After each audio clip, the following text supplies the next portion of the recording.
The updated new version of the Honda Amaze was launched fairly recently in South Africa as Honda's contender in the budget segment, and interestingly in the budget sedan segment of the market. So a very interesting little contender, powered by a 1.2 litre 4-cylinder petrol engine, putting out 66 kilowatts and 110 newton meters of torque. It's adequate, it's competitive, it's market competitive. It's got fairly neat lines you can see over here. Very much a notchy little rear end, stubby boot shall we call it. That sort of cheeky look almost you can call it. And of course what is nice is you open up a fairly good sized boot over here, measuring approximately 360 litres, and a positive is the fact that you have a full size spare wheel under the boot board. Not always the case on all cars these days. Neat lines, looks pretty good, and certainly, as I said, market competitive in this budget segment and budget sedan segment. Let's check it out inside.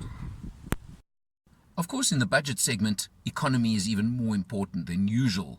And if you have a look at the figures I'm showing right now, we've done 400 kilometers on this test.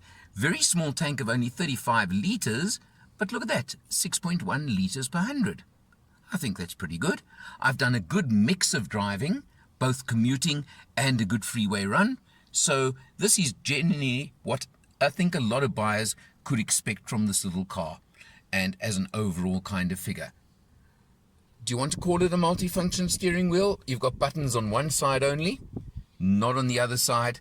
But of course you have volume control, tuning for the radio, and Bluetooth for the phone, which is most important as far as I'm concerned.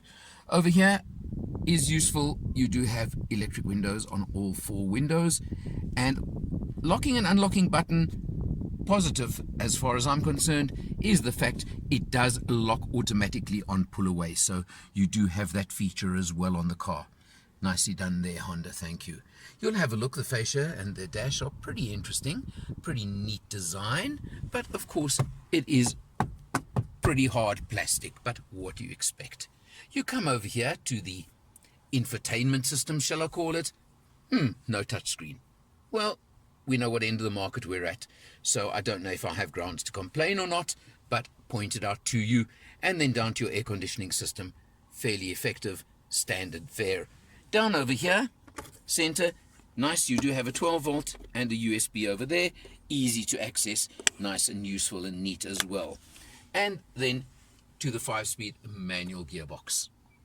Very light, very easy, as the car is overall.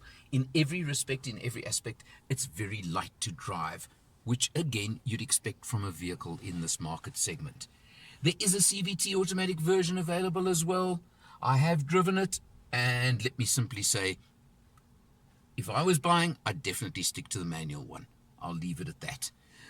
Something else which I think is a feature and a factor on Indian sourced cars is if you look at the lower half of the fascia and the dash, you'll see the cream color over here, which is again reflected on door panels and on the upholstery, the very light colored, cream colored upholstery.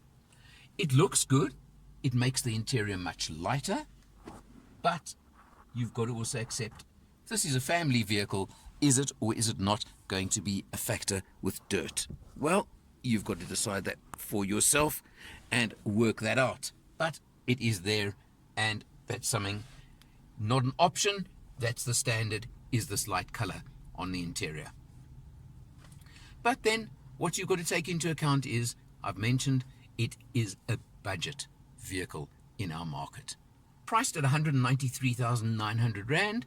It certainly is competitive price-wise, and it competes with the Ford Figo sedan.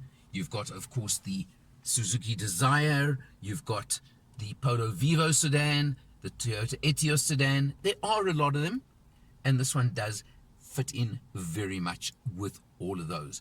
2-year, 30,000 kilometer service plan also included in the price. If you're looking for a budget sedan, well, I've given you a few choices, but this is one I would suggest that you took a look at. Certainly worthwhile.